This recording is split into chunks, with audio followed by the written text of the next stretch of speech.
Hi, my name is Pishikeni Tukura. I serve as Chief Operations Officer of IRHQ and also a strategic partner to Blockfuse Labs. My work is basically bringing the years of experience in operations, leadership, business development, and working with the leadership of Blockfuse Labs. We take a critical look on where we are going, where we are, and how we build the bridge to get there.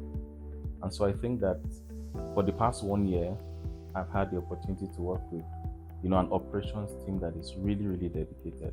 And I must say they believe in Africa. And so that's why the results are very, very, clear for everyone to see.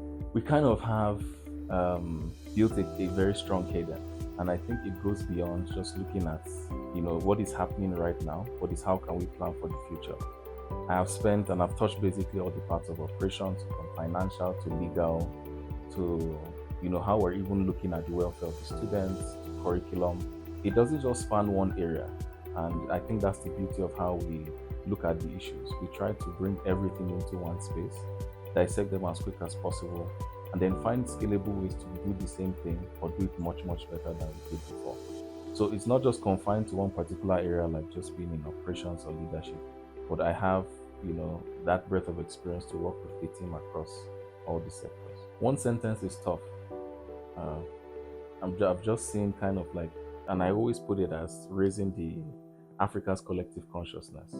We already had all these things within us. We had the resilience, we had the tenacity, we had the intelligence. I see Blockfuse Labs as catalyzing all that together. And it's also like creating diamonds. There's so much pressure.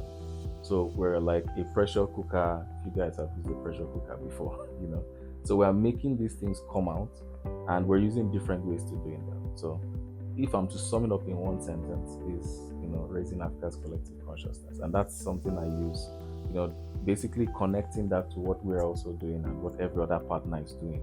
It's contributing to that one goal, to raising Africa's collective consciousness.